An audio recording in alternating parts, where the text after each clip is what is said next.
Hey everybody, welcome back to Cottonwood Hill Farms. So beautiful day out today. It's supposed to be, I think, around 90 is the high today, somewhere in there, but low humidity obviously because we're so dry. So I'll take it, whatever. I mean, we're dry, but I mean, that's a plus, no humidity. I'll take that. We got to run down. I got to put a new paddock up for the fresh cows. We're turning the corner on that horseshoe and we're going to graze that south hillside. So that's the first thing I'm going to get done here. And then I've got to, I got a manure spreader I borrowed from my neighbor. He, I don't know if I mentioned it before, but he borrowed my dump trailer to haul some manure. And so we just traded. I told him, I said, well, let me borrow your manure spreader, because our spreader is an old, it's an old case, one of those old ground-driven case manure spreaders that I don't even know how much it holds, but it doesn't hold much. It's one skid loader bucket, maybe a little bit more. And so anyway, I thought, well, he's got a really nice one. I thought, well, I'll just use that. Anyway, long story short, I haven't gotten around to using it yet, and it's still going to be, it's going to be a couple weeks before I get to spreading any manure, at least. We've just got so much going on, and to be honest with you, we're not getting enough rain for it to really even make a difference, for it to soak in. So I'm not super concerned with it right now, but he likes to keep his stuff in the shed, and it's been sitting out over here, so I'm going to take it back over there so we can put it back in his shed. I don't blame him. I don't blame him. I like to keep my stuff inside too. So anyway, I got to do that after I get this fence put up. Getting some reels and some posts loaded up here. I need to order some more of these pigtail posts.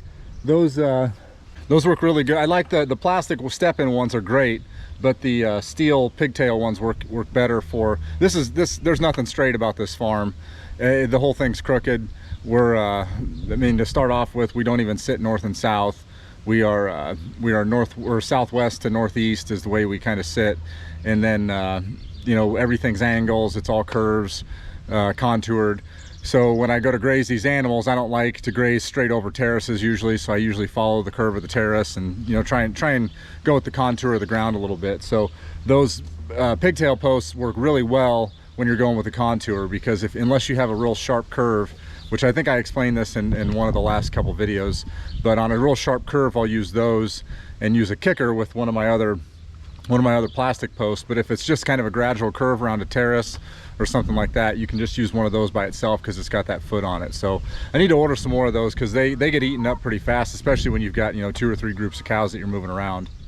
So the cows were still in the alleyway when I came down here, so I threw this wire up real quick to sorry, it's kind of windy here, guys, but I threw this wire up quick just to keep them there. It's not even hot, but they ain't gonna touch it. I'm gonna take down all this other fence that I got up this alleyway, and then that fence around there, and then I'm going to throw up some fence around on that other side of the horseshoe.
All right, so as you can see, we got the perimeter fence put up here around this terrace all the way around to the field fence on the perimeter of the property line, and it comes over here to this other fence that I put up that's right down the middle of this this horseshoe. So the next thing I'll do is I'm going to run a line from the top down, and then I'm going to put my alleyway here on the bottom, and we're going to follow this this fence right here for the alley going down to the bottom. And then I'll just bring the extend the alley. I don't know if you can see the cows standing over there. We'll just extend the alley down along the fence line into here and then come up along here, and then that way we're starting on this side and everything's getting shorter as we go back that way. And as you can see, this is a good example of how I use those pigtail posts on slight curves or slight corners. See, there's nothing straight about this farm. I mean, that's probably why we feed so much hay. All right, so I got my my interior fence pulled. The next thing I got to do is pull my alleyway fence. I already got this fence. I had to move down at the bottom. I guess I didn't show you guys that, but down at the bottom I had to move the T-post. I don't know why I put it so close to the other fence, but I had to pull it back so there was enough room to get the alleyway between that T-post and the other fence. So I had to move that back and got this tight again. So that fence is tight and good to go. And so yeah, I just need to pull this alleyway fence, and then I'm gonna I'll run a temporary one over there just to get the cows down here, and then that fence that comes around that corner this way, I'm actually going to shut that off quick and reroute that one down this way rather than wasting an extra reel on that.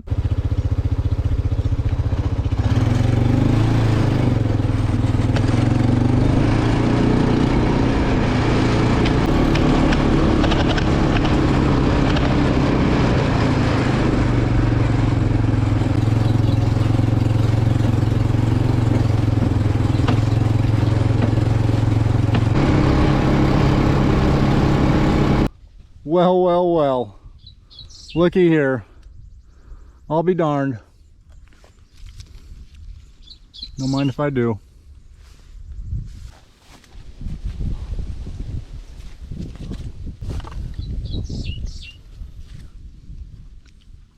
They're just so good.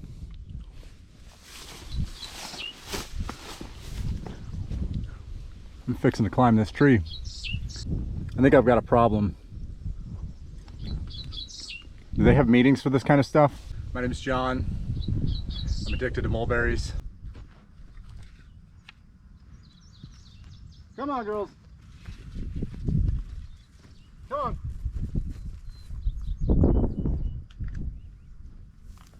Come on.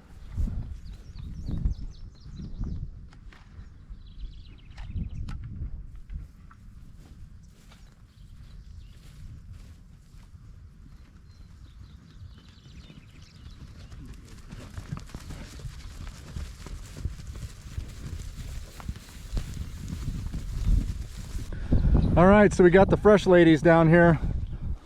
We got them in this paddock. Like I said, I'm starting on the far side and we're gonna work back. And I got everything connected, so we should have once I get the fence hot, I'll come around and check everything, but I got all my connectors on. So every fence here should be energized once I get the main one going back there. I've got all the old fence from that other side rolled up, all the posts pulled and everything like that. This side has a ton of alfalfa on it. In fact, this side over here, it's kind of hard to see because of all the heads on the grass, but this is probably close to 60% alfalfa on this side, and obviously you can see where they're at right now. That's probably a little more than 60%, so I got to make sure I keep plenty of dry hay in front of them. But lots of protein here, so this will be good for them. But this is older too, so the protein content's probably not as high, because I mean this should have been cut with my first crop, but I didn't cut it just because this hillside's so depleted. I thought, you know what, let's leave it. Let it go to seed, let everything go to seed, and maybe it'll kind of spread a little bit, and then we'll rotate around it and help the soil fertility with the animals a little bit. But anyway, so I got them moved. I got all the fences rolled up. I'll when I get down to the bottom over there, I'll kind of show you how I made the alleyway there. But it's pretty much just like I said. But this is a good this right here. I've heard people say in the past, I've heard other farmers say, not to me, but other people that I've talked to, their dads or brothers have said that well, we can't rotationally graze because there's too much ground and all our water's up by the barns, or the excuses of well, our farm's too crooked, we can't we don't have fences, we can't do that. And this right here just goes to show you can do anything you want when it comes to grazing, because there's nothing straight about what I've got going on here. This horseshoe, this terrace, this is all contoured, and I've got my fences laid out. I want to get a drone, actually. That's kind of my next step. I want to get a drone so I can show aerial footage of how I do this. But you can see, well, hopefully you can, but down this line, this kind of meanders and goes with the terrace, comes around and makes the curve and goes back, and this is the perimeter. And I've done it all with plastic posts, step-in posts, and then these metal pigtail posts, except for I've got a T-post here and there, which is no big deal. And then same with these cows over here. I've got them in the exact same situation. It's just cut out part of the farm and put them in it, and then I haul water down to them. So this can be done in any application. It just takes a little bit more work.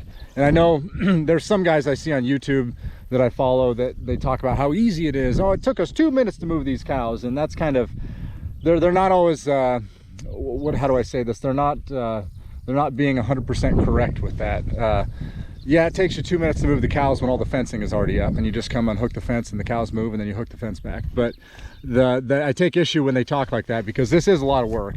This took me probably, I was thinking 45 minutes, but I forgot I had to adjust a couple things, and then I forgot I needed to move that other fence, and so it actually took me probably an hour and a half, hour and 45 minutes, which still, that's nothing for what you're getting out of this and what you're gaining. But now that I've got the whole thing set up to move my interior fencing, when I move this fence and I come to graze over here and put the next fence up, that'll take me 20 minutes to move them. So once you get your main area set up, and then you start rotating within that area, then that makes it a lot easier. I'm also one person too, and a lot of the big influencers that you see with the grass-fed movement or the regenerative movement, they've got 5 or 10 interns that are working with them. So you got to keep that in mind when you're thinking about doing this. But even just me, one person, like I said, this only took me about an hour and 45 minutes or so to set all this up. And that's the other thing too, is I've heard guys say that, well, the water's too far away or whatever. Well, I've got these fresh cows. I'm not real good with linear feet, but we've got to be a half mile back at least from where their water is, from where I'm grazing them, and I'm milking them twice a day, every single day. So that's not an excuse either, because I've got the alleyway set up all the way along there. That alleyway is over probably a quarter mile long, I'm guessing, probably longer than a quarter mile, and so it can be done. There's always a way to do it, that's for sure. I mean, we're more than halfway back, and this is 65 acres here, so it can be done. But anyway, that's enough of my rant. I'll kind of show you guys when I get down there kind of how I did all that as far as the alleyway and connecting everything here.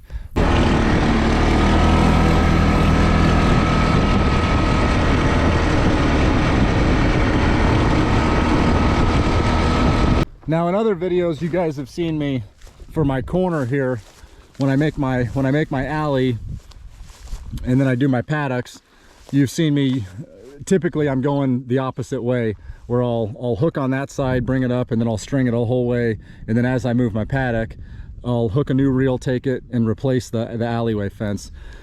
And the reason I've always done that is because I never had enough reels, and I even was doing that this year and earlier this year, because at the beginning of the year I didn't have enough reels, and then I kind of just forgot to change it. But what I did this time, and this is a lot easier obviously, I've got 2 reels here. So this is my interior fence that I've got separating my paddocks, and then I've got my alleyway fence here. So what I'll do when I move, in fact I'll probably do that right now, I've got 2 more reels with me, so I'm going to go ahead and set up a couple more paddocks here. But what I do is when I go to move them, I'll already have my fence set up this way, and all I have to do is take this reel right here and roll it up back to the next paddock or the next interior fence, and let the cows through, and then take this reel and bring it on over right to this fence here, and then that's all I got to do to move them. So that makes it a lot easier than otherwise you got to restring, take this one and restring it all the way down, and it's not really that much work. It's an extra 15 minutes or so, but still 15 minutes is 15 minutes. All right, so I got all my fences put up, or all my reels that I had used up. I've got the cows up in the first paddock, and I've got 1, 2, 3 paddocks set up and ready to go. That way when I go to rotate, it'll be pretty easy. All right, so I got my alleyway coming down, right along here. I just used the same reel. It's a continuous fence all the way up to over the hill on the other side, and that was the reel that was up on that post right up there that was going across here. I just brought it back and strung it down here, and then I got my alleyway going up this way to my paddocks so I can rotate back. So it's pretty simple, pretty straightforward. They got a lot of forage right here, even in this alleyway, that they'll be able to chew on for a while. So hopefully I can get a couple weeks out of this, ideally. Plus they'll grab these leaves off these trees too that are hanging down. They'll do some pruning for us. Now I need to run back up on the other side and put my connector on to energize all this, and then I got to come back down real quick and test everything and make sure everything's working.